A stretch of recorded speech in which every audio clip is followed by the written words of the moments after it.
Hi friends, అందరు బాగున్నారా?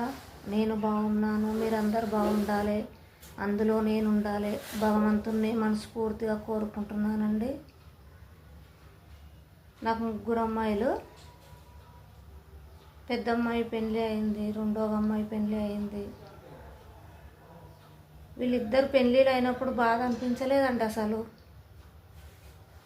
పెద్ద అమ్మాయి పెళ్ళి అయినప్పుడు బాధ అనిపించలేదు, రెండవ అమ్మాయి పెళ్ళి అయినప్పుడు బాధ అనిపించలేదు.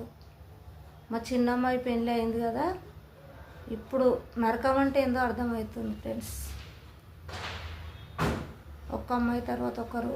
ఎందుకంటే పెద్ద పాప డెలివరీ అయినప్పుడు నా రెండో పాప చేసింది, రెండో పాప డెలివరీ అయినప్పుడు నా చిన్న పాప చేసింది. నాకు కష్టం అన్నది తెలియనియలే.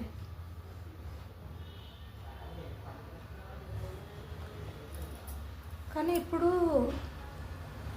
చిన్న అమ్మాయి కూడా పెళ్ళి అయిపోయింది కదా, చేసుకుంటారు, ఒకరిదొకరు చేసుకుంటారు. కానీ నాకు ఇంట్లో ప్రతి ఒక్క దాంట్లో నా చిన్న బిడ్డ చాలా ధైర్యం చెప్పేది.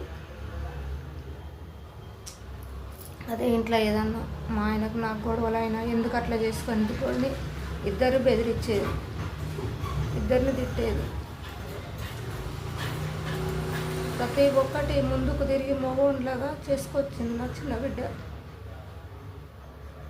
కానీ తన ధైర్యమే అలాగుంటుంది. నా చిన్న బిడ్డ ధైర్యం అది కొడుకు కూడా ఇయ్యాడు అట్లా సపోర్టు, అట్లా ఇస్తుంది నా చిన్న బిడ్డ. కానీ ఇప్పుడు నా చిన్న బిడ్డ పెళ్ళి అయిపోయినాక ప్రతి ఒక్కదానికి ఇబ్బంది అవుతుంది ఫ్రెండ్స్. ఎందుకంటే ఇంట్లో ఎవరు లేరు కదా, పనికి పోవడము రావడము వండుకొని తినాలంటే తినేటప్పుడు కూడా నా బిడ్డనే గుర్తుకొస్తుంది నాకు.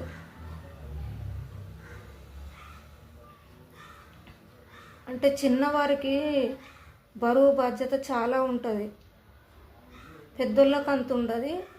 కానీ నాకు కూడా మా అమ్మ నాన్నతోటి నాకు కూడా అంత తెలియలేదు. మా చెల్లెకి ఎక్కువ ఉంటుంది. మా చెల్లె కూడా అమ్మ నాన్నని అర్థం చేసుకోవడం, అమ్మ ఇంత కష్టపడ్డది అని మా చెల్లెకి కూడా ఎక్కువ ఉంటుంది ఫ్రెండ్స్. నాకు తెలియదు, నేను అంత పిల్లకాయలాగానే. పెద్దవారికి ఎవరికి ప్రతి ఇంట్లో అయినా అంతే ఉంటుంది కదా. పెద్దవారికి చిన్నోళ్ళకున్న తెలివితేటలు పెద్దవారికి ఉండవు. చిన్నోళ్ళు అర్థం చేసుకున్నంత పెద్దోళ్ళు అర్థం చేసుకోలేరు. కష్టం అన్నది ఏంటంటే వాళ్ళకి అర్థమవుతుంది, అమ్మ నాన్న ఎట్లా కష్టపడుతుర్రు, అక్క పెళ్ళికి ఎంత అయింది,